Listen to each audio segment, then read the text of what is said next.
All right, look, I hate to be the guy to tell you this, but if you hold Bitcoin, well, it doesn't really look too promising right now.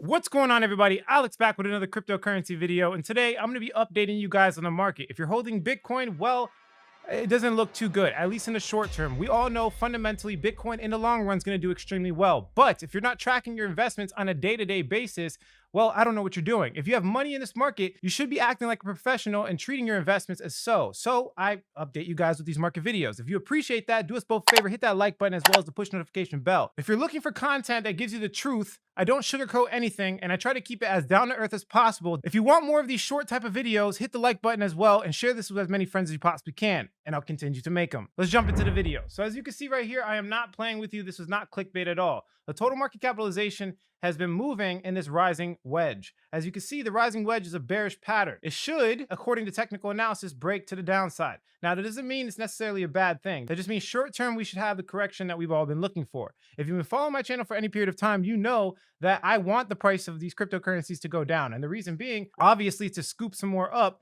but better, we've been going up so fast, right? If you look at the BLX, which is basically all of Bitcoin since its inception, we've been pretty much going faster than any cycle. Now, the law of diminishing returns basically says we should be going slower, but we haven't. We've been pretty much going straight up. Now, I know that sounds good for your portfolio. You're making money. It probably feels great. But in the long run, understand that the higher and faster we go up, the farther we're going to fall down, right? The more dramatic the correction is going to be. Short term, again, I really do think it's going to just be a small correction and then we'll make our way up to $70,000. But in the long run, I do think we're going to break this logarithmic regression brand and continue to increase in price. I don't think we're going to be holding the kind of the data science models and the big prediction models that people typically look at.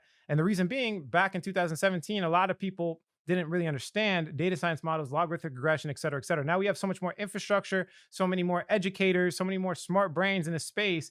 There's a lot of people, more people that know about it. So if they know about the chart, it becomes less and less relevant.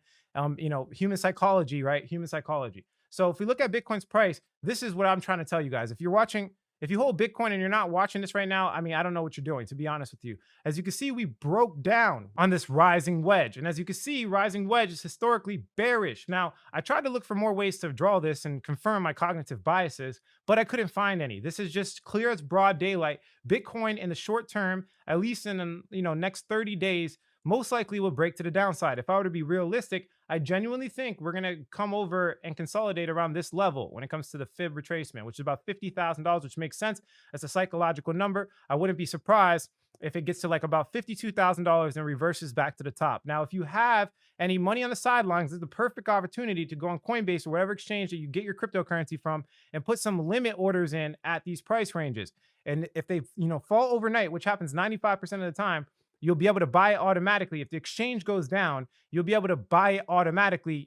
Pretty much it sets you up for success. But basically, the whole point here is a dollar cost average strategy. You want to scoop up as much cheap Bitcoin as you possibly can. So at the end of the bull run, it makes life easier. Dollar cost average makes volatility a lot more simple. So like these big, emotional price fluctuations shouldn't affect you if you're using the correct dollar cost average strategy. Now, if we look at Ethereum, it's telling a little bit of a different story. I kind of see two asymmetrical triangles, which is bullish, right? This should break to the upside. Now, the whole entire thing, I'm predicting, and a lot of other people have been confirming this, pretty much the whole entire market when it comes to Bitcoin, there's a little bit of liquidity being exited, bringing the price of Bitcoin down, but it might make room for altcoins, top 100 altcoins to shine. And this is the story.